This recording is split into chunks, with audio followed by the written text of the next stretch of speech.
Good evening, ladies and gentlemen. Welcome to the dialogue.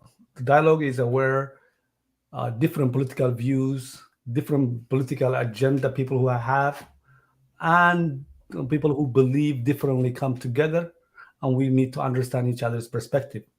Today, our guest is Ambassador Fessa. Ambassador Fessa, welcome to DhabTV. Thank you, Ahmed. Thank you for having me.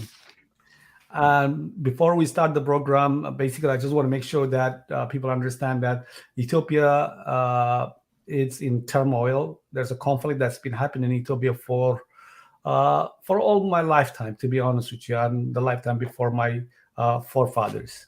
Uh, Even though some areas might look peace, but there's always conflict, and that's why we need to understand and see what we can do.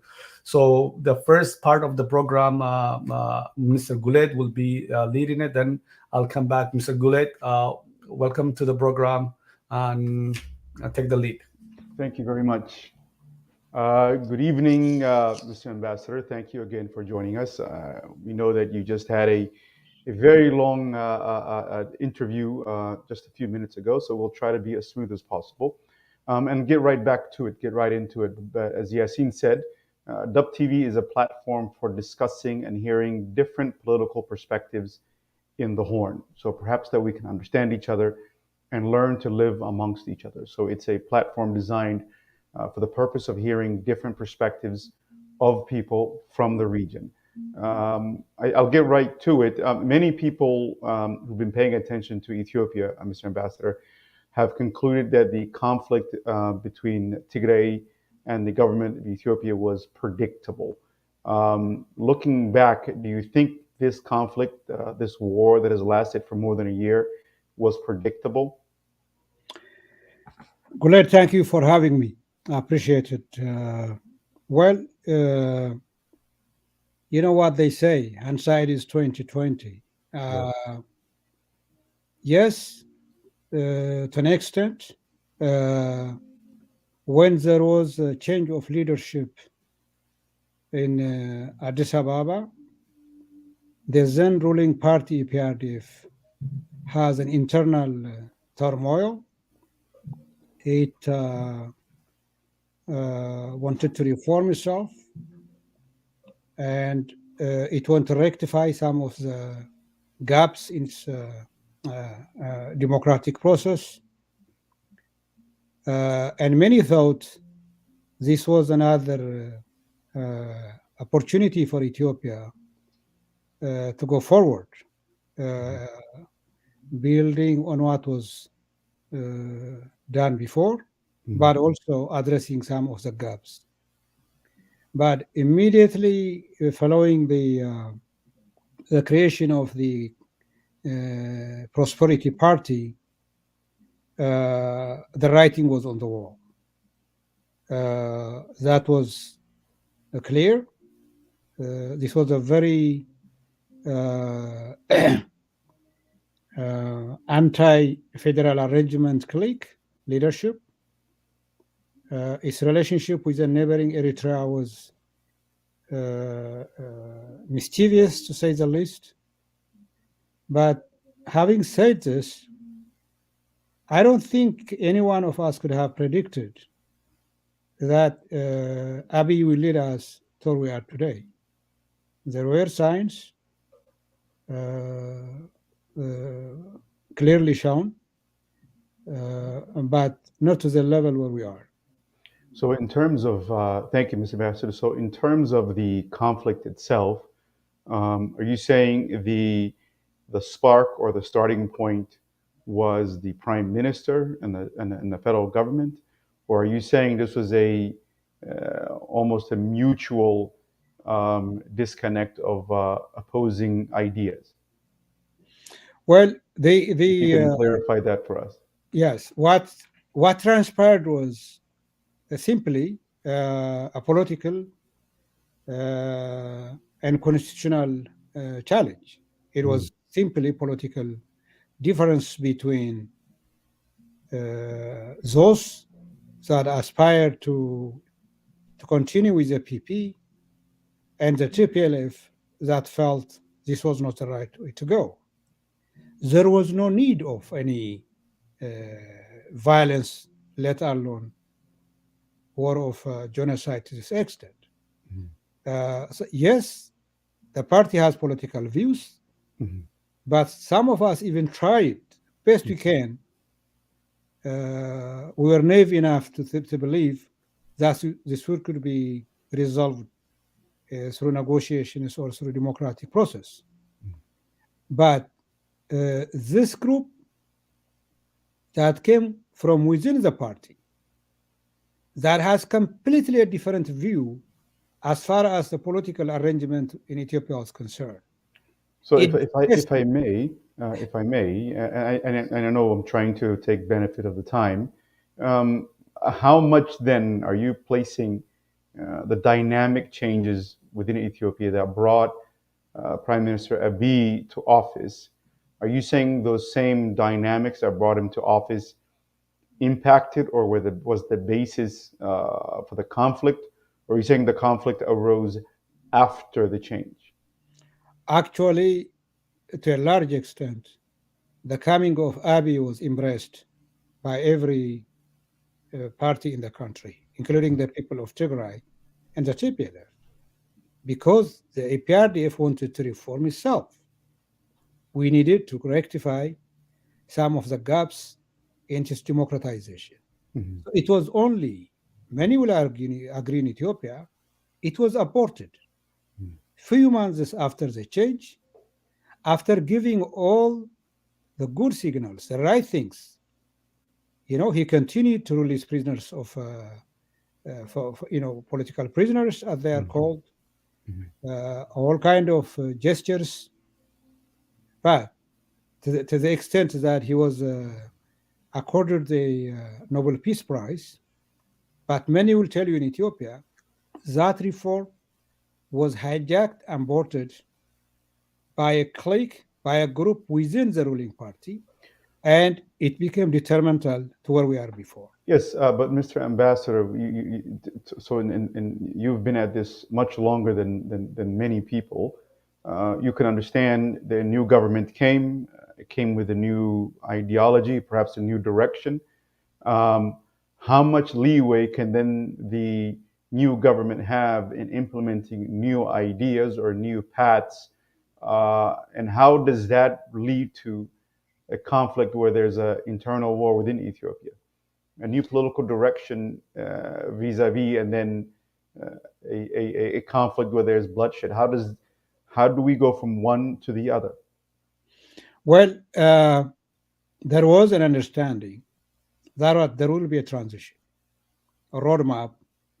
As I said, building on those things that we did, such as the uncontested development of Ethiopia and other good things that were happening in the country.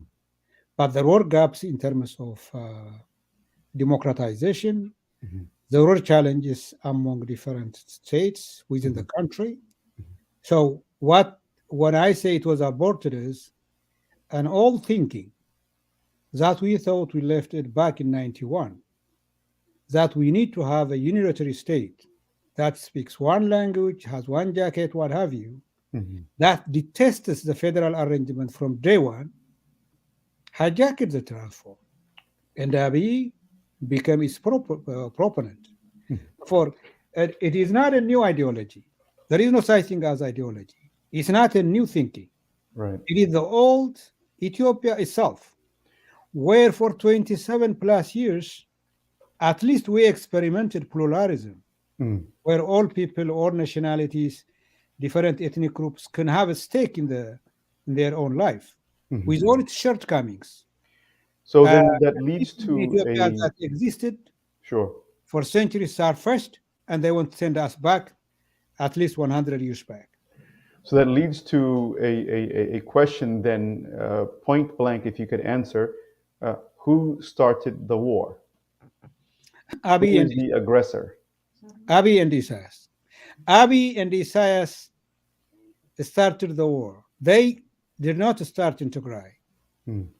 The violence started in Somalia, in the regional state of Somalia, where they just sent the federal army and changed an elected government and posted, and they put him in jail. No questions asked. There was no any legal process or parliamentary process. And then they start doing the same violence in Oromia to some extent. What happened in Tigray is considered as the symbol of this federal arrangement. We waged a war for 17 years. We paid heavy price, and to the disappointment of those that believe in a unitary state, we were instrumental in this federal arrangement. We were one of many, but we are considered the hallmark of this arrangement. So Abiy felt, with the help of Isaias, if he was going to destroy TPLF, subjugate the people of Tigray, it will have a domino effect. The federal arrangement will be no more. And when we resisted, and Tigray have a history of resistance, we have a leadership, and then they waged a war of genocide by mobilizing hundreds of thousands of troops from all over Ethiopia. Right. Well, so there are 2 points that you mentioned, and I think the issue with the former president of the Somali region, Yasin will touch on that, but many had lived through a very difficult and challenging time with that previous Somali regional government. What I wanted to do is play a quick clip and get your response and perspective on the other end. So if you bear with me, please. Big worries we have, and I say this with real sincerity, is because this is effectively a Tigrayan takeover of the whole country. Do you know who is going to eventually pay for this? The Tigrayans. Tigrayans will become hated in the country. እኛ በጣም የምንፈራው ለትግራይ ህዝብ ነው። ከልቤ ነው ምላችሁ። ዛሬ አገሪቷን በሙሉ ይዘዋት ያሉት እነሱ ናቸው። ለዚህ ሁሉ ማን ዋጋ የሚከፍል ይመስላችኋል? ራሳቸው ትግሬዎቹ ናቸው። ምክንያቱም በህዝቡ ዘንድ ይጠላሉ። እኔ ሩዋንዳ እና ብሩንዲ ነበርኩ። ሁለቱም ሀገር ውስጥ ምን እንደተፈጸመ አይቻለሁ። በሁለቱም ሀገራት ውስጥ ይመሩ የነበሩትና ሁሉንም ነገር ተቆጣጥረው የነበሩት ሁቲዎች ነበሩ። ስለዚህ በሁቲዎች በጣም ይጠሉ ነበር። መጨረሻ ላይ ውጤቱ ምን እንደሆነም አይተናል። እኔ ለኦሮሞ አልጨነቅም፣ የአማራው ህዝብ አያስጨንቀኝም፣ ወይም ለኦጋደን አላስብም። በጣም የምጨነቀው ለትግራይ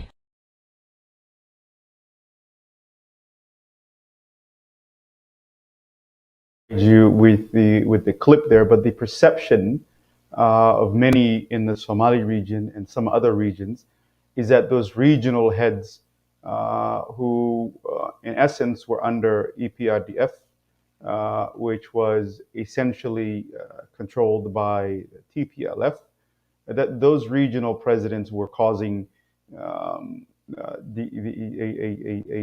terrible experience on many of the people living in this, particularly in the Somali region.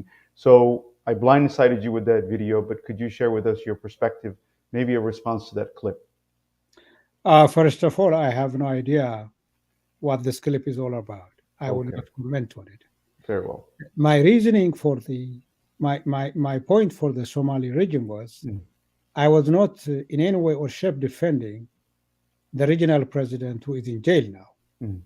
What I was trying to tell you was Abiy started by doing that. What, if that guy was a dictator, and then you have another dictator in Addis, two wrongs don't make it right. So they started just by simply removing regional presidents and replacing one of their own. But EPRDF have said we need to reform, and it is possible. They could have gone to Somali region, and the people could have participated. They could have removed the president since there was a change in Addis. That could have followed suit. I'm not defending in any way or shape. After all, the people know better than I do. And then they did the same in Amhara. Even in Amhara, the leadership that has a sense of living with its neighbors peacefully, they kind of indicated there was no need for war. They were eliminated, they were killed. The same with Oromos. Therefore, my argument was it culminated in Tigray because Tigray was a completely different venue. We have a leadership that already sensed that this PP was not going to be an accommodative party, but they are entitled to go about their business. We refused to join. We ran a general election. Abiy said, "You will be destroying you if you go ahead. It is our right. It is a regional election. We're not electing anybody to the central government." And then, of course, they have 7-8 meetings with Isaias, who has a grudge against Tigrayans because it was during Meles, a Tigrayan prime minister, that Isaias was taught a lesson of not invading Ethiopia. Therefore, Tigray was subjected to the genocidal war. So what they did, the way they did it was simply to run everything from Addis. We have a decentralized federal arrangement, but they want to get rid of it, and Tigray resisted, and we are paying a price for it. Very well. I'll move on to the fighting. Now there has been more than a year of fighting. Human Rights Watch and other international agencies have indicated that there has been violence by both the Ethiopian military and the Tigray forces. What reassurances can you give to the international community and Ethiopians that civilians will no longer be targeted or will not be considered as, I forget the word, collateral damage? There are two issues here. In the case of Tigray,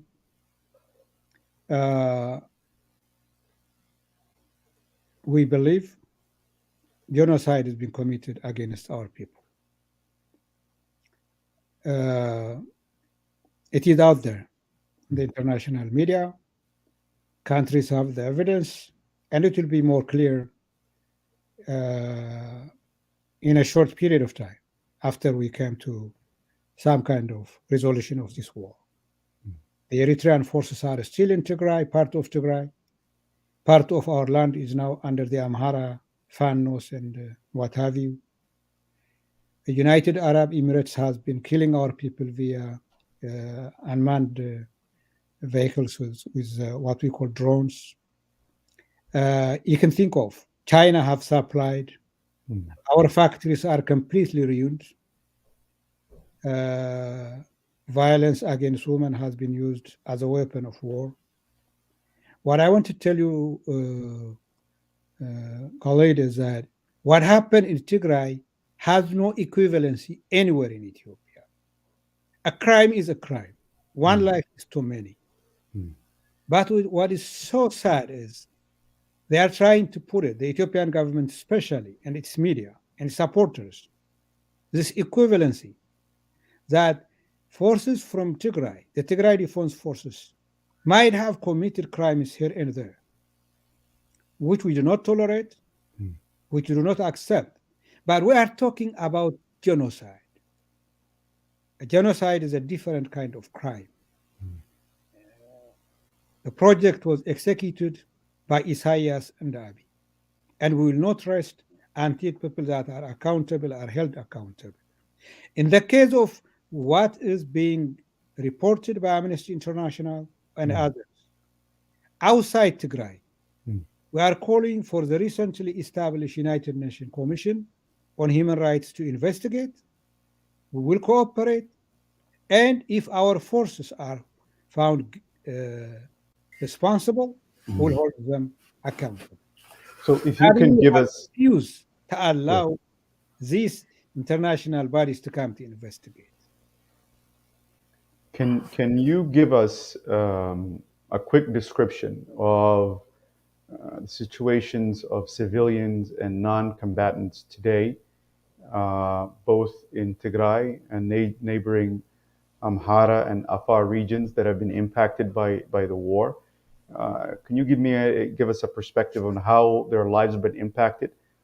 Again, these are all Ethiopians, how their lives have been impacted, and what the Tigray government, regional government, and forces are doing to assist those people to have a more normalized life? In the case of Tigray, we are under 100% under siege, 360 degrees. Tigray today is dark. There is no telephone. There is no banking system. There is no power. No food is going in. A small amount of medicine is coming now from the World Health Organization. Abiy will not even allow big planes to land in Mekelle, even though it is an international airport. They have to make so many trips with a small amount. We are completely under siege and people are dying of starvation. OCHA, the Office for Humanitarian Assistance of the United Nations, is predicting now. So far, about 5,000 people have died because lack of medicine and starvation.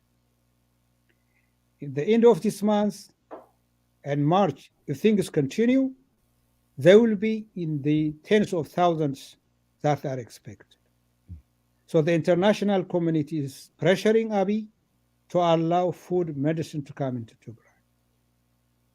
Doctors, professors are on a humanitarian assistance line because they have not been paid any salaries. Even if they do, they cannot even access their banking account. Banks are completely shut off.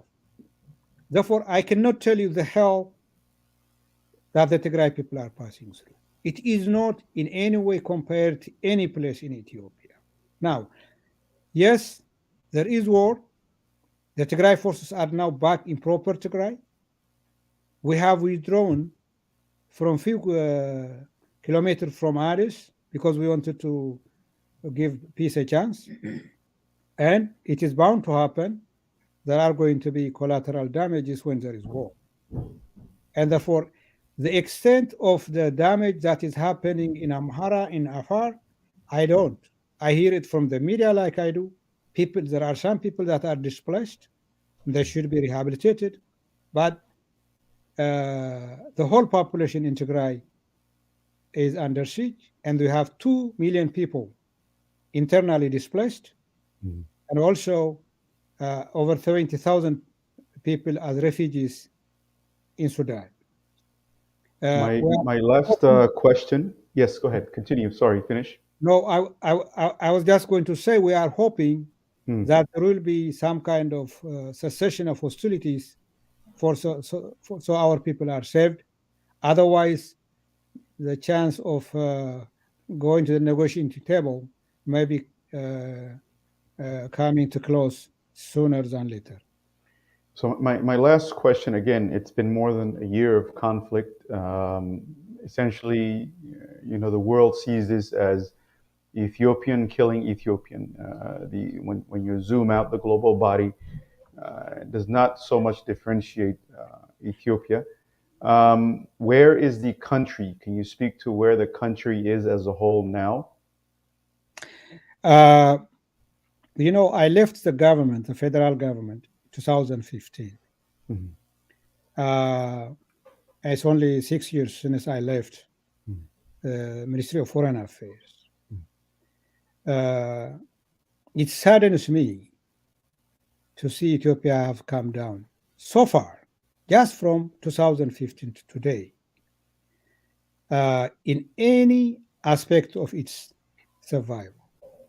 So in short, Ethiopia is, because of the responsible government in Addis, in the verge of imploding from inside. I don't know if this country will continue as it was before, how we can survive this. The people that I know very closely, people of Tigray, and I serve the Ethiopian government and the country as a whole, all the way from during Haile Selassie and Mengistu and what have you. I never felt that I am alien to this country. What have I done that my people, just a minority in the country, are being killed day in, day out, starving to death? And it's not only in Tigray, it is in all parts of Ethiopia. And therefore, I seriously believe Ethiopia is in big, serious trouble.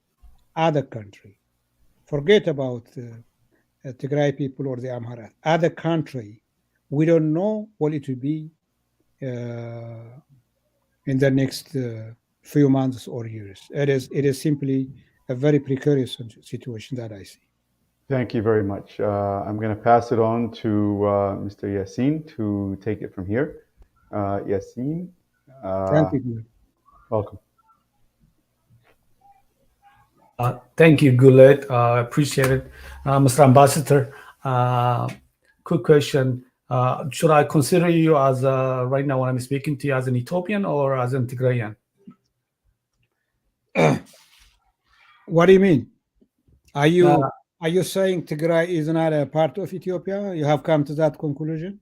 No, that's what I want to know, because are you speaking on behalf, because you are the ambassador of Ethiopia. Oh, who am I speaking on behalf of? I'm speaking on behalf of the Regional Government of Tigray. Okay, fair enough. So, and do you consider Abdi Ile as the legitimate president of the Somali region? Who am I to say? I don't even know. I didn't live in Somali. I don't know how he was elected. All I mentioned him was when Abiy came to power, instead of addressing the ills of lack of democracy, be it in the Somali region or any other, he just started removing them and replacing them by others. I was talking about. I just want to clarify, because to us he was not. Maybe he was not. I'm not sure. I'm not saying he was or he was not. All I was saying was, when EPRDF talked about reform, you go for a better democracy than to go back. So if Abdi Ile was a dictator and replace him by another dictator, I don't know what the benefit for the Somali people is. Fair enough. Abdi Ile to us, he was a product of TPLF or the EPRDF. Somali region, what you were describing, what's happening in Tigray, is what we have been describing in the Somali region for last 27 years. Still, Somali region, there are over 500,000 people who are displaced, who are in refugee camps in Dadaab, and that it was because of they could not stay their own homeland. The revolution of democracy that the TPLF present to Ethiopia is why we are here. Do you disagree on that? First of all, I don't believe that TPLF was responsible for all the bad things, the worst things that happen in every corner of the country. The TPLF might have its share, and we have to see who else is going to be blamed. Second of all, whatever things happen in Somalia, it does not justify for Abiy Ahmed to watch. No, we will talk about Abiy, but right now I am speaking here on behalf of the Tigray people. I'm not here speaking on behalf of the EPRDF. Fair enough. I was there when the EPRDF was ruling the country, and I said earlier, EPRDF has done some fantastic things, and EPRDF has done some bad things. And it has to be the EPRDF collectively that has to be blamed for the bad things and take the credit for good things. So we are talking about today why the war on Tigray and why genocide. So if you're saying there was such crimes committed in Somalia then, I'm saying they that. do. It is wrong then, and it is in Tigray today wrong. But why didn't you speak about the genocide that was happening in the Somali region? Because I was not speaking on behalf of the Somali region. I did not. You were speaking on behalf of Ethiopia. Pardon me? You were the ambassador of Ethiopia in the UN. You were speaking on behalf of Ethiopia all the time. Yes, I did. I spoke on behalf of Ethiopia as an ambassador. Yeah. Yeah. And when will the TPLF, because right now, whether you speak on behalf of the Tigray's government or not, Tigray government themselves consider themselves as a TPLF, and they are the executive of the TPLF. When will the TPLF apologize the genocide that happened in the Somali region? The TPLF never ever committed a genocide against the Somali region. If you're saying during the APRDF regime, the regional government has committed a genocide has to be proven. And this is the first time. I heard all kinds of crimes were committed in that region. Yeah. I don't know. I don't have the facts who committed them, but not a single Tigrayan was indicted for committing a genocide. If they do, you got to take them to court. We are talking about today that we'll talk about today, absolutely. But as the pattern that the reason that we are here, and I'm one that who advocates for all human rights. I'm one that who was speaking on behalf of the Tigray people. It's not something that, but as the policymakers, as the leaders that who brought us to this mess, because whether you like it or not, EPRDF brought us to this mess. Abiy was the product of EPRDF, whether you like it or not. Am I wrong to say that? You are right in a sense. EPRDF collapsed. It wanted to reform itself. Abiy came within it and he changed it to the worst. In that aspect, you are right. I'm not saying he changed to the worst. What I don't understand is, and we will invite the government and we will be speaking to them as well. We have spoken to them. Let me ask you this: if you say during the APRDF time a genocide was committed in Somalia, which means you have a first-hand experience that your people, your family, were victim of genocide, I would have expected you to be very vocal for that crime not to be repeated against other people. Why are you saying what happened in Somaliland, Somalia, what happened in the regional state of Somali is the reason for the APRDF that happened in Tigray? No, it is Abiy and Isaias who has this project against Tigray people, and the world knows that a genocide has been committed. If such crime was committed against the people of Somalia, regional state of Somali, I will stand shoulder to shoulder with you and take those that are responsible for this, be it a Tigrayan or any other party. They have nothing to do with what I'm speaking today. We have all the evidence that we need to and say it to you with and the international. We've been documenting this thing for past 27 years, not only in the Somali region, but even in Somalia, when your military and your leadership that who were running it commit heinous crime in Mogadishu. And it's not something that's hiding. But I want to come back to you say that, but what I'm saying is I have no and I agree. I have no argument with you in believing what you want to believe. But the Ethiopian Defense Forces that I know, and when I was at the United Nations, they were deployed to Rwanda, Somalia, and others. What I know is they were considered as the most effective, peaceful, respectful. But if you have other evidences, you are entitled. But don't ask. No, it's not. It's not what it's what has happened in the Somali region. That's what you're saying. But I don't have that fact. So I'm not. And I would love to share with you that fact, and that's why I'm presenting. I should have said this. By the way, yeah. This is a vicious circle. If some wrongs has been done today, then they should have not been done. But that does not make it any sense to say you from that region who have experienced this crime are now talking about this is because of your making, and a kind of saying you deserve it. I don't mean to say you are. That's what you said. That don't put words to my mouth. Yeah, I don't wish. But you said this is the reason. No, you said you are. This is the reason. Is a lot of crime. I'm going to be honest with you. I know you're feeling the pain, and I know people are suffering, and I genuinely disappointed at what's happening in Tigray. But that does not mean that I will forget what has happened in the Somali region. You shouldn't. I'm not so- asking you to forget.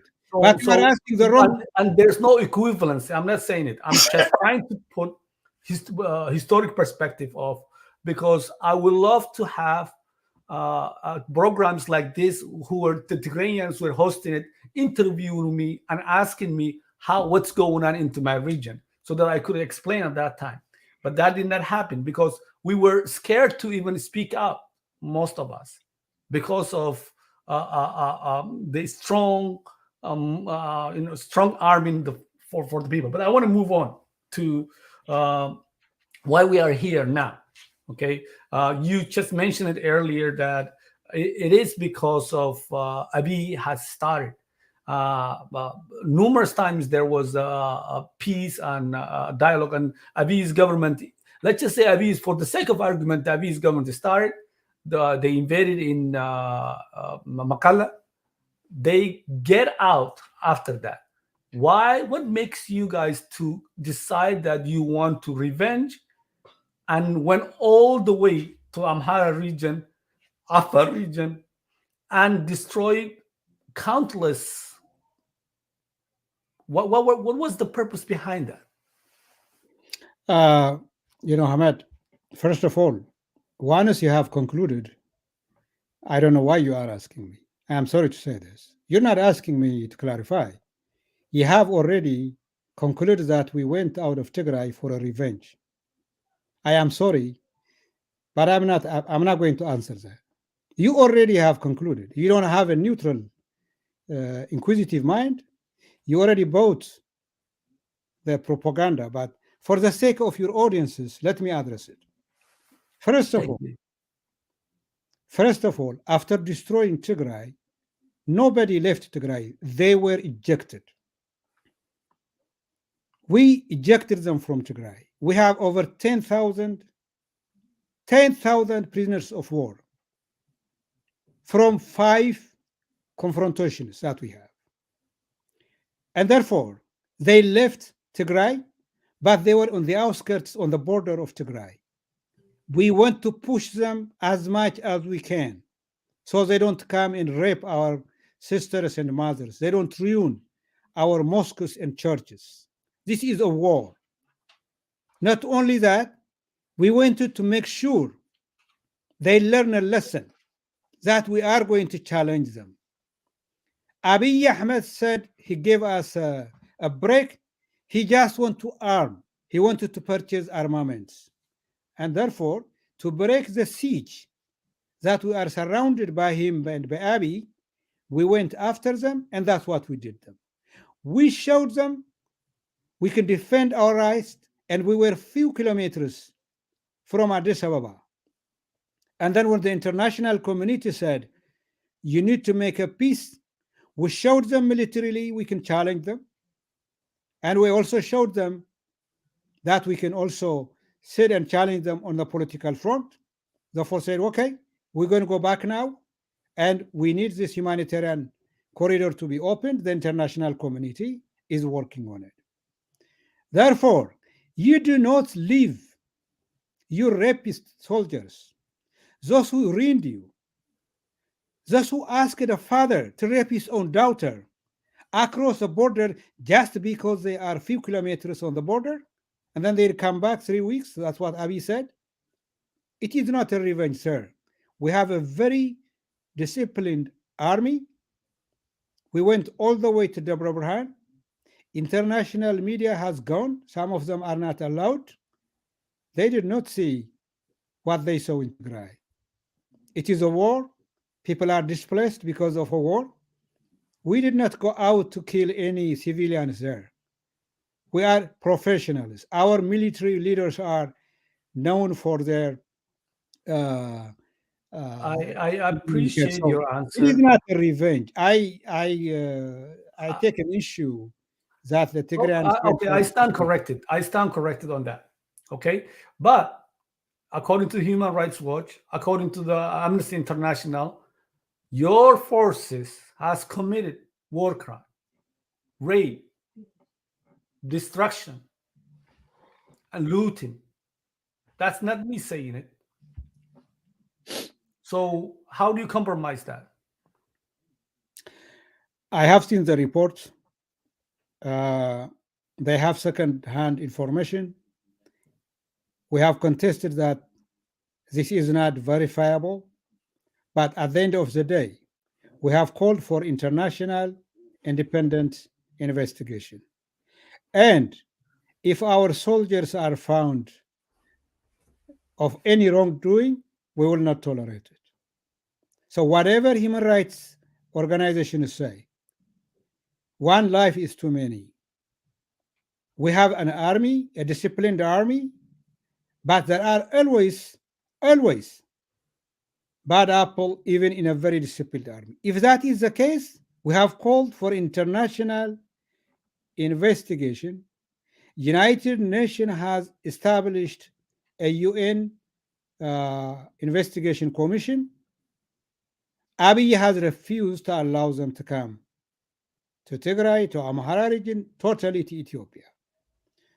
Therefore, it is not that I disrespect the thing, but until they are verified and proven that our soldiers have done such wrong things, we have the benefit of the doubt to say this may not be the case. But don't take my word for it.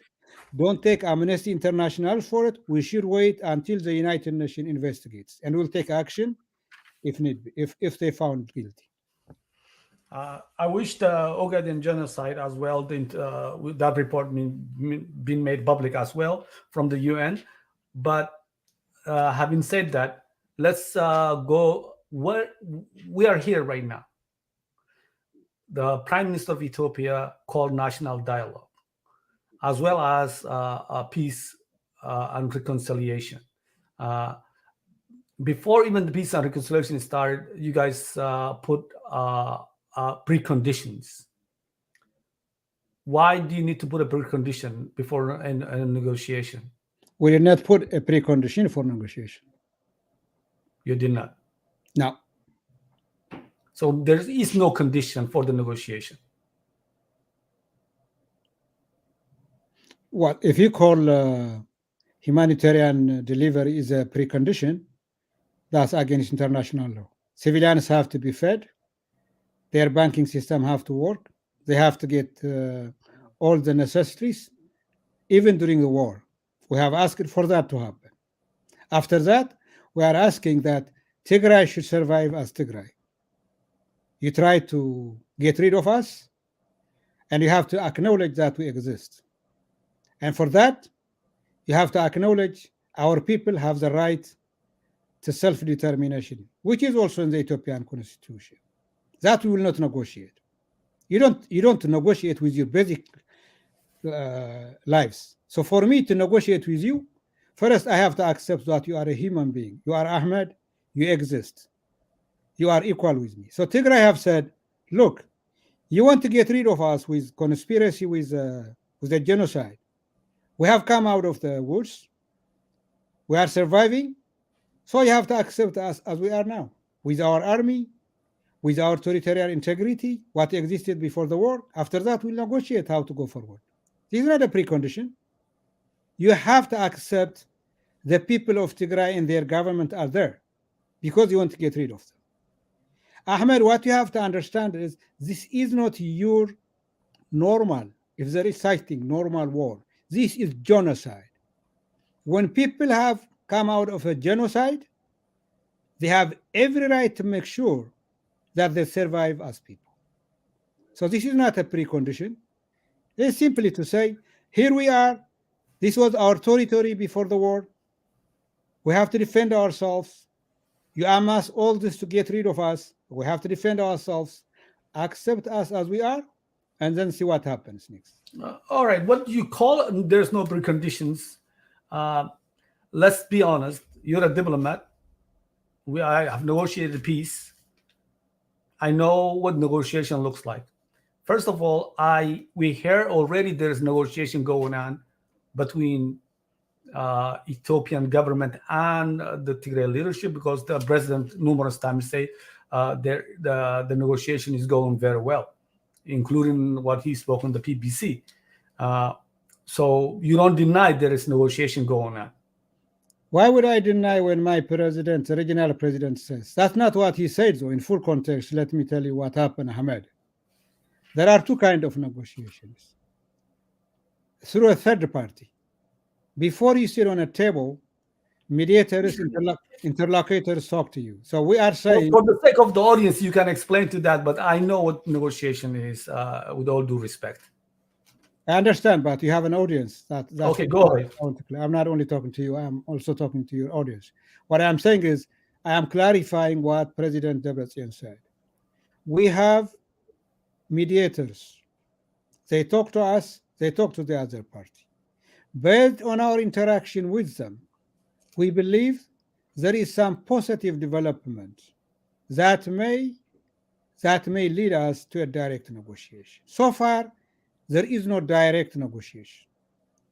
The Ethiopian Prime Minister also today kind of indirectly acknowledged that he is willing to talk to the TPLF. So what I'm trying to tell you is, yes, we are talking to the former president of Nigeria, Chief Obasanjo, the Kenyan president involved, the United States delegations are involved. There are some people at the UN as interlocutors. With all these interactions, we are hopeful. We are hopeful that we may end up this nightmare through peaceful. This is our belief. Before that happens, cessation of hostility has to be observed. Humanitarian aid, medicines, what have you, has to come to Tigray. We are also saying this week, you might have not followed up. This opportunity does not exist forever. We have to have the other side acknowledge, and we have to go. Otherwise, we cannot sit idle while our people are starving to death because of Abiy's decision to kill us by starvation. Fair enough. So let's just get what you call it. It's not a precondition. So where is the Tigray border stops?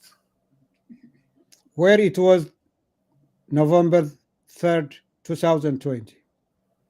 So when you say Barama, is it included? November 3rd, 2020. I'm not here to demark a place. What I'm trying to tell you is there was Tigray region. There was the country of Eritrea. There was the Amhara region. We have boundaries according to the Ethiopian constitution and according to international borders. So it is called status quo ante. Borders and people stay where they were before the war, and if you need to adjust them, you do them through negotiation or through constitution. But already that border, Barama, is already agreed internationally. It belongs to Eritrea. So sir, what I'm trying to tell you is whatever was with Eritrea in 2003, 2020, November 3rd, will be in Eritrea. Whatever town or village was in Ethiopia, November 3rd will be in Ethiopia. If there is any other border issues, you resolve them after you stop the war. This is simply international law. It's not I just want to make sure that you and I on the audience understand we're on the same page. So Walqai, is it going to be in Tigray? Ahmed, you and I are not here to talk about which there's border. a point behind what I am this. trying to tell you is whatever was in Tigray before the war, yes, Walqait was in Tigray. It is now in the hands of Eritrea, Amhara, and the Ethiopian army. It's not only Walqait is in Amhara, Eritreans are there. Therefore, Eritrea has to evacuate to get to leave Tigray.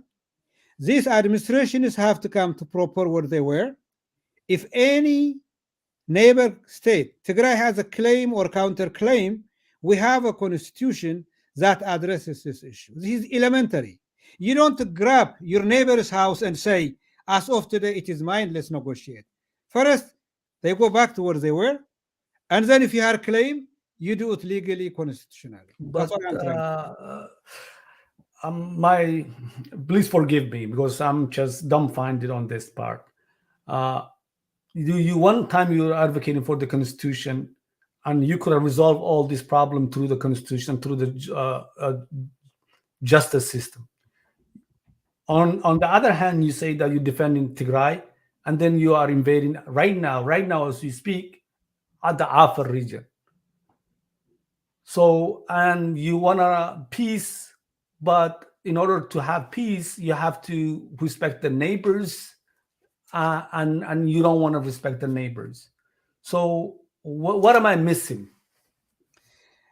Because you are missing a lot of things because you have made up your mind before this interview. First of all, it is not fact. Yeah, you can accuse me. Let me finish. Let me respond to it. But just answer the question because I'm interviewing. It is not a fact. It is a lie. It is a propaganda. You said as we speak, you are in Afar. No, we're not in Afar. We are fighting against Eritrean forces that came through Afar. Any decent people, army will do that. Eritreans came 40, 50 kilometers from the outskirts of Mekelle via Afar. So if we are going to be in Afar to fight the Eritrean forces, if we are going to be in Afar to fight the Ethiopian forces that are trying to come to Mekelle, it is not invading Afar. We have told the international community we have no business, we have no interest of conquering any land or anything else. So don't assume what you hear from others is the same. We try. What you said is what I want to talk about. I don't care about anyone else. Right now, what you said. I have to make it clear. Let me finish. If I have to make it clear to you, what I am trying to tell you is, if you invade a land, if you take a land, and then you say, let's negotiate after I have it, it is not going to be acceptable. Not to the Tigray people, not to the Afar people, not to the Amhara people. We do not have any claim of any land against Afar. No Afari will say, we wanted to take that land. We are fighting in hot pursuit. Once we push them, we go back to proper Tigray, which we did. Once we push them outside, if you are going to do it in negotiation, Eritrea is in more than Bademe. They are all over the border with us. They are displaced people. Towns are under them because Abiy gave them the permission. They need to go back to their international border. The Amharas need to go back to their state border. And we do not claim any land. If you are saying the Tigrayans are taking from Afar, you verify it. That's what international monitoring does. Where were you November 3? Move out. If the Tigrayans do that, they move out. But we don't have any claim. We are publicly saying we have no claim against any border. It's not because Tigrayans don't claim this land or that land. But once you do that, there is no end to it. Whoever gets force, they grab a land and they say, let's negotiate. So we will not allow that to happen. Okay. So I'm still stating what you said. You said that you defending yourself from Eritrea. Because of that, you pushed them and you went beyond your border. Is that what I hear you said? No. We did not go an inch to Eritrea. What I'm saying is inch of the Afar region. I'm saying. Of course we did. The Eritreans came along with the Afar forces 40 kilometers, so we pushed them all the way. What are we supposed to do? Okay. What would you do? So when I say as we speak, what you did is you just confirm what I was saying. No. You said as we speak. This happened a while ago. We are not in Afar right now. You just said as we speak today. Yeah. Unless you have more information than I do, Tigrayan forces are not fighting in Afar right now. Okay, well, we can disagree that. We'll move on. So where do we go from here right now? the suffering of the Tigray. How can you stop that? We have, as we discussed earlier, you and I, there is this international mediators speaking to us and to Abiy government. They have asked us to call for cessation of hostilities, that is to stop shooting wherever we are. We have agreed. We said we can observe it anytime. Please drink some water. Thank you. After cessation of hostilities, you have to have some kind of resemblance of life in Tigray. We have no food, we have no light, as I told you, power. There is no telephone, we are in the dark. There is no ground transportation, air transportation. Our banking system is completely closed. Civil servants have not been paid for 8 months. There is no budget. We are completely under siege, 360 degrees. So this siege has to be lifted. People are dying. Once that happens, we can go for a lasting agreed ceasefire, as it is being asked by the international community. We have agreed. We are ready for that. Once you have an agreed ceasefire, then you go to the negotiating table. Okay. So when I look at it, some of the, if you don't want to call it condition, some of the rights that you want to exercise before any kind of negotiation that happens, there's others that you have added on. You cut severe the relationship between the churches, the mosques, the Muslims and the Christians. Both you independently call on the rights of the Tigray. If nothing happens, will Tigray want to be a state of its own? Even if is that one of your negotiations? First of all, Ahmad, let me clarify what we said. What should happen before negotiation is what I told you earlier. Humanitarian assistance is not negotiable. It is simply humanitarian. People have to survive. What we said was, when we go to negotiation, these are things that we will not compromise. That's our position. If you are representing the way I see it, as I just want to make sure, I want to push back. Let me clarify what I said. Can I push back? Then I'll let you finish it. I just want to go ahead. You don't have a strong arm right now. What I mean is that the winner always the ones that who always put the preconditions.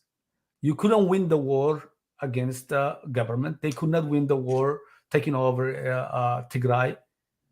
So the only avenue that is to sit down and talk.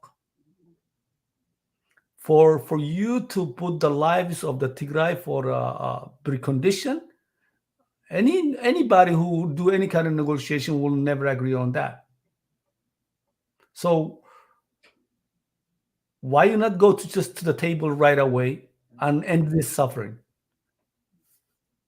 Well, first of all, I don't know if you are speaking on behalf of Abiy, which negotiation table? Abiy, you will not even acknowledge that we are talking through third parties.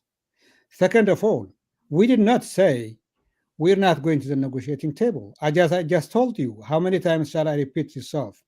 The only thing that we are asking to happen before we go to the negotiating table is people have to get food and medicine. That's it. And it's not a precondition. It is internationally accepted humanitarian law that when you even have the highest level of confrontation war, you can agree a corridor and civilians have to be accommodated. These are the only things we are asking now to be done. Now, when we go to the negotiating table, the people of Tigray ask us, and the international community will say, what are those things that you are going to say on the table? We are saying anything is negotiable, but we are going to say 1, 2, 3 are not negotiable. This is what we are going to say on the table. We are telling you, Ahmed, in advance. When we sit on the table, we will say we will not disarm. The status quo ante has to be established. Accountability has to be there. Those who committed a crime has to come, be it in Tigray or anywhere. This is what we are not going to compromise. If you are negotiating on behalf of Abiy, you can come to the table and say, we are not going to give you status quo ante. The Eritreans should be in Tigray. Part of your land should be in Amhara. You should disarm so we can kill you again. It is up to you. We are saying, we did not say... You are the expert on TBLF talking points. So, no, that's not me who's saying that. What I'm saying... What I'm trying to tell you is, we are saying these are not, these are. When we go to the negotiating table, we are going to put this. And it is up to you. If you are negotiating on the other side, it is up to you to say, this will acceptable, this is not acceptable. But we are telling you now what we think. And you don't tell us. Abiy just said today, he is ready to negotiate, but he has to be the Prime Minister of Ethiopia for the next 4 months. That is his position. Let him come to the negotiating table. Will we accept that? We will say no. It is position. What we are asking is, first, let the people survive, and then come with whatever you want to the negotiating table. Oh, by the way, these are our things that guarantee us to exist as Tigrayans. We will not give Isaias and Abiy another time to finish us all. That's what we're saying. You guarantee us. Okay, don't tell us get rid of TDF. You guarantee that you will not commit a second genocide in Tigray. Mr. Ambassador, it is not a condition. We're saying when you come to the table, these are things the Tigray people will not compromise. Abiy can come say, time, Mr. Ambassador, but it's very sad that we are in this position where Ethiopians are killing, where our kids are dying, where each other is using whatever political elites, because the poor people don't care, the small people don't care. It's you guys who are the elites who are destroying the country and fighting each other, wars that we don't deserve. There's no reason that a child suffer and child should not have any food. So for the sake of the kids, for the sake of saving humanity of all Ethiopians, because whatever happens in Tigray is not only Tigray is happening, it's happening all over Ethiopia, because the war is affecting the economy, the war is affecting everything.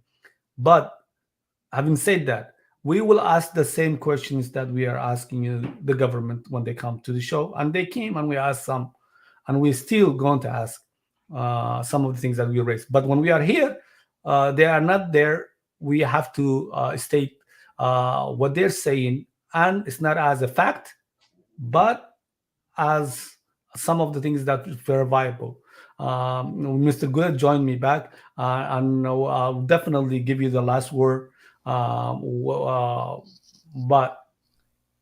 looking from the bigger picture, and earlier when we were discussing off camera, I said to you, even if Tigray separates, Tigray will not go to Australia. It will be a neighbor with Amhara. It will be a neighbor with Eritrea and the rest of Ethiopia, the Afar. And I wish that immediately we stop this nonsense and come to all of us, come to the table, where that table is and whichever way that we're doing it. And I honestly appreciate you coming on, knowing that you speaking to us Somali and Amhara. So we appreciate for your advocacy and the work that you have done in the past for all Ethiopians. Thank you, Ahmed. It has been a pleasure. Of course, we have to talk. And of course, I can't agree more that people are suffering. And you've said yourself, you have observed Ethiopian politics for so long. You have seen bad things happening against your people, regionally speaking. And I can only empathize with that, even though I don't have that kind of levels that you have now. What I can tell you is, generally, yes, elites are the problem. Of course, they are responsible for good things and responsible for bad things. I was a member of the PRDF government. I know very well what good and bad things happen. Maybe not to the level that you know about particular. I was in the federal government and I represented Ethiopia many years. What I can tell you is this kind of things, to equate things, will not take us anywhere. In the case of Tigray, right now, in the 21st century, we know what happened to our people. Our elites, I will not compare them with anybody because I am talking only about the Tigrayan elites. They did not send their young people or the sons and daughters of farmers to the front and right behind. They did pick the guy. And you know what happened to them? The whole elite in Tigray, people that has nothing to do with TPLF, they were critical of the TPLF.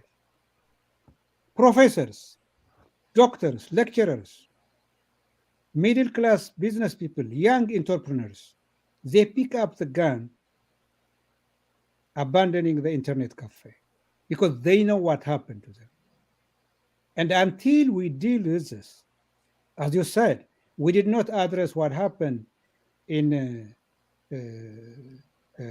Somalia. We gloss over it. And now it happens in Tigray. It becomes customary. We have to stop it somewhere. So what I'm trying to tell you is we in Tigray, I speak on behalf of Tigray, we did not let our sons and daughters pick the gun and stay behind. Our foreign ministers, our ambassadors, our lecturers, they did pay the price. They did the price during the dark. The only time that we have a fight was during the Ethiopia. Professionals did the fighting. Only the army. This time, for your stuff, some of our leaders, even if they have at fault, they were assassinated, they were killed, they were massacred by a foreign army. Abiy Ahmed Isaias told Abiy Ahmed, a number of Tigrayan leaders should not survive. So they killed them while they could have arrested them. So we're paying as much as the poor sons and daughters of Tigray. We take it. Thank you. Thank you. So before I give Gulet to it, I just want to point just one thing. Whatever happens in Tigray, you are right. Either Tigrayans will opt for an independent Tigray or they decide to stay in Ethiopia. What we wanted to guarantee is that this does not happen again. Otherwise, yes, we have to live with Eritrean neighbors. Not only we have to live, we have to help each other, we have to develop, we have to live with our Amhara neighbors, be it as one country or different with Afars, but not at the expense of us being completely eliminated. Listen to what the ministers in Abiy government are saying on public. Not only they want to get rid of us, our history. Amharic, you will following them. The only thing they could not get rid of us is what we did when we were in power. They are scratching even names from the statues and what have you. So if you tell me whatever you do in Tigray will amount to peaceful, then it takes two to tango. But we want to make sure that genocide never ever happens to the people of Tigray. If it happens somewhere else, it should not be repeated. And this will not be too long. We have to bring it to a peace, either peacefully or otherwise we can't continue like this. I agree on that with you. Okay, I want before we end, Gulet, I just want to make sure that we stay a few corrections, and while the ambassador is here, what you said, we will not take it. You're saying that everything I said, we need to take it factual, and we need to verify a lot of stuff that you said it. That is your opinion. At Nafu, is there anything that you want to summarize it from the ambassador from the English part?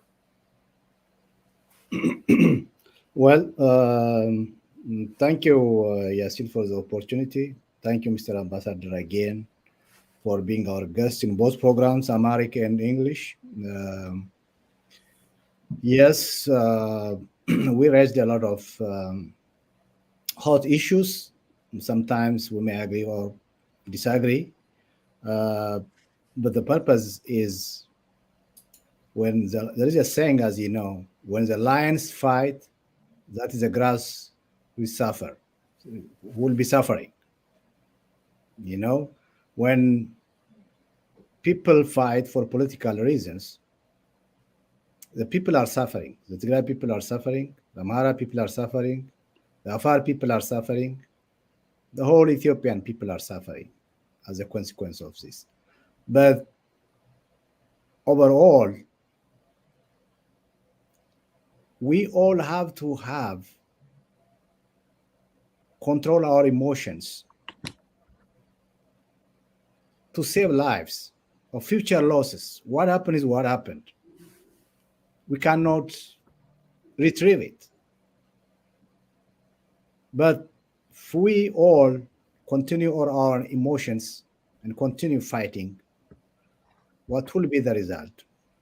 More damage to the property, more lives to be lost, more sufferings, more things to be dented in our history that Ethiopians are back to the Stone Age, fighting each other without any tolerance, brothers against brothers, sisters against sisters. And this is something wrong with our system. That's why I said in the Amharic program also, and my brothers also mentioned in the English program, there is something wrong in the system. And that's the legacy of the TPLF and the PRDF that brought us all here in this situation. So it is our responsibility to find a solution together. As we say it again and again, living together is preferred, but if that's not, at least we have to create peace, coexist. My God, it's the 21st century fighting one another. We have 3,000, 4,000 state building history in the country, which we are proud of in our history. But now the world are laughing at us. I think finger pointing is not the solution. Yes, there should be accountability. We understand that. To every part who committed crime has to be accountable. But at the same time, there's no good boys on both sides. Both sides or all sides committed some sort of mistakes against the people. Let's agree on that and work to end the suffering of our people. That's our hope. I hope you understand our point of view. If we were very aggressive towards the questions, we apologize. But we will continue finding the truth, finding a peaceful resolution to this conflict is our goal. And we'll continue debating and talking with you guys, talking with the government representatives, talking with other political stakeholders so that we come to our sense and to end this conflict. And again, Mr. Ambassador, thank you very much for being our guest. We really appreciate you. We'll still give you the last word, Mr. Ambassador. Thank you again. It's been very, I must say, you have, at least the two of you have said, you've been very open and frank with me, and I'm going to reciprocate that. I wish you have been balanced, but it looks like what is happening in Ethiopia has also reached out and influenced your narrative. And therefore, I want to leave you with this a message to be open with you, because you're not asking me as a member of the BBC or CNN. You are party to this situation, being from Ethiopia and the region. You really have to consider what's happening in Tigray. And don't blame the victims as if they have anything to do with it. You can talk about the elites. You can talk about everybody is blamed. We are talking about a genocide, and I don't need to tell you what genocide is. It is beyond crime. It takes a project. Until we all wrestle with this issue, we can talk all good things we want. We can blame everybody. First, we have to deal with this. That's what happened in Germany. It was denied. That what happened in Rwanda. It was denied. Ahmed was telling me genocide was committed in Somali. It never came surface. It was denied. It should be addressed. The people of Tigray has to be heard first to survive. It's a luxury for them to talk about negotiation right now. They cannot get medicine. Can you imagine? You have your bank account and you cannot go to the bank, it is closed. You can't use a telephone. A hydropower that was supposed to serve you was bombed by your own planes. That has to be very open and frank. First, you deal with this. If you're going to believe there is crime committed in Afar, let's put it in proportion. 100 people, 200 people, 2,000 people, 2 people, a crime is a crime. Do not compare it with genocide at 2 different levels. Because if you want what you said earlier, either deliver Ethiopia or even separate peacefully, the first thing comes first. You have to embrace what happened there and take responsibility as individual for your own conscience. Do not blame the people and those people. Even if you have to blame the TPLF because it is a governing body, you don't put a genocide blame on it. For misadministration, for misleading, maybe provoking, maybe starting, you can blame it for anything, not for committing a genocide against the people of Tigray. Thank you. This is going to be on our agenda for the months to come, and I want just to be very open with you. Let bygones are bygones is a luxury. That is a reconciliation short of genocide. Genocide, it has its own ramifications. That's where we are. And I don't think we have yet internalized it. And we are talking at very, not, I don't mean you. I'm talking about an Ethiopian level. Somebody says there was no genocide. The same thing happened in Afar. The same thing in Amhara. This is going to be another point of departure for all of us. Yes, it happened. It's still happening. And when you see the evidence in time, I think we'll discuss it again. Thank you so much. No problem. Thank you very much.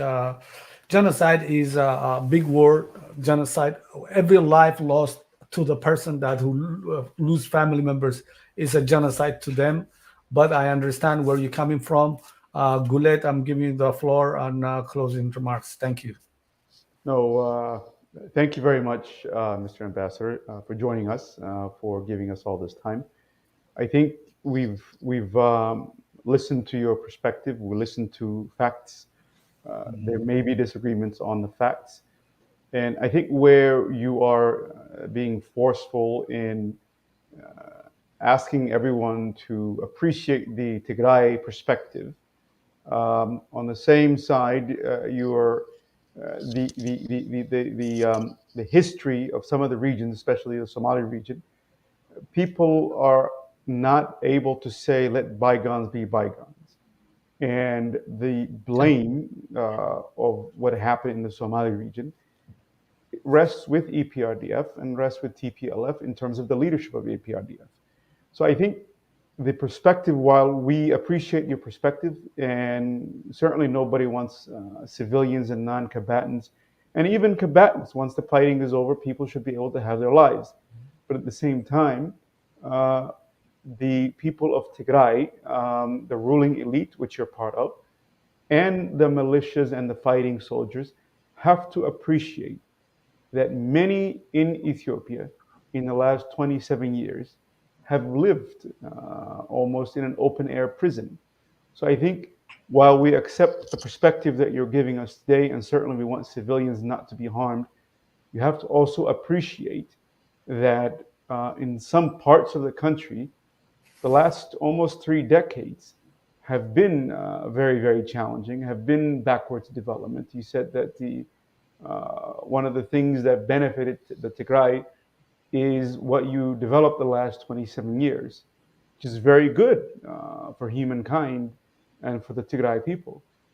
But that development didn't happen in some of these regions, and particularly where the fighting is happening. So I think once you get to a negotiation table, as a diplomat, as a negotiator, then the issue then becomes you have to also be able to look at the other side and put yourself in their shoes and appreciate the perspectives. And I think part of what we're trying to do with DhabTV is to get all the perspectives on the table and for everybody to digest and appreciate the different perspectives, the different experience, the histories, and to see how we can unify and move forward once we understand each other. And I think that's the key here, that I think when the questions were being asked and it seemed as if you were on different wavelengths and the questions were being perceived differently, is that the demand is on the other side as well.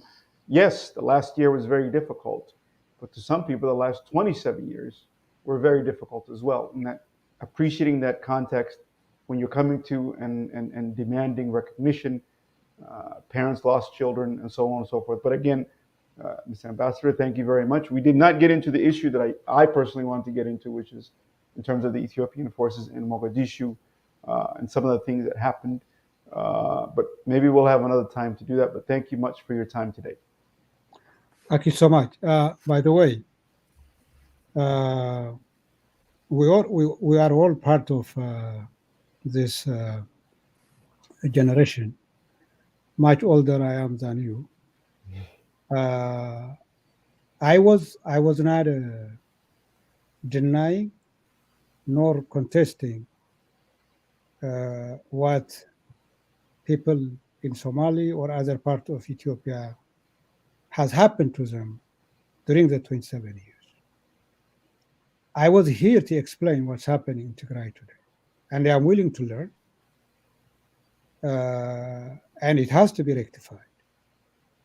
And that's why many outside the Tigray leadership have said, not only we have to look into what's happening today, we have also to go back and see what happened in the last 27 years. And I agree with that.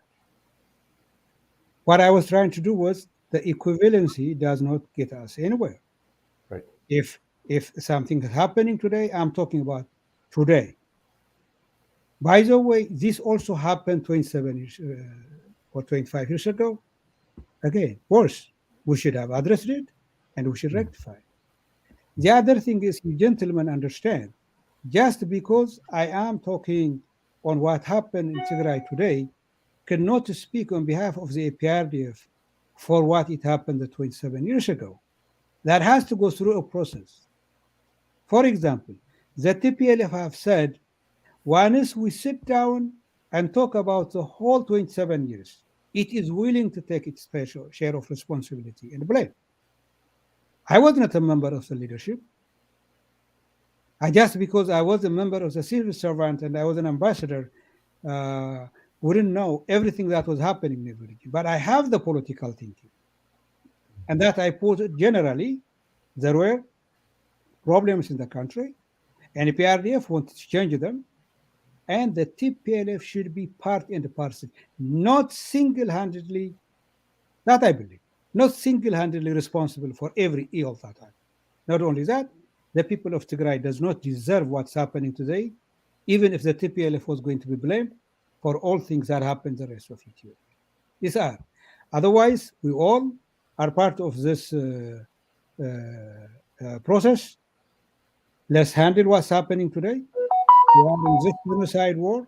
We have to stop it. And if the TPLF has to be held accountable for what it did wrong, so be it. I'm not contesting that. I was only talking with this background that people telling me you deserve this because they have done this before. I don't. The people of Tigray as people didn't do this. If the TPLF leadership did it, they have to be accountable. They have to be held accountable. I know what you're saying, and I appreciate it. But 2005, 2006, 2007, people were predicting what's happening today will happen. So we're talking about today, but if we look back, this was what we were saying. This will happen. It's not my saying it, but the whole international community were saying this thing. The human rights were saying that. So as much as I sympathize what you're talking about right now, we cannot forget about the history. And now what we are looking for is how can we get out of this mess, and that's where where our interest is. So if we look like we're disrespecting you, we apologize. If we are asking the right questions, if we did not ask you the right question, still we apologize. But what we will not apologize is not speaking what happened in the past and what your the TPLF has done or the EBRDF has done, and for that we will speak out, and for the suffering of the Tigray we will speak out for them as well. So thank you very much, and definitely we will have debate with you and the government of Ethiopia representatives to figure it out and create the dialogue ourselves. If you guys cannot meet, we'll create the table for you guys. Thank you very much. I don't think there'll be any problem. As far as I'm concerned, we are talking here not only someone representing Tigray and you as journalists, we are talking about stakeholders in the country.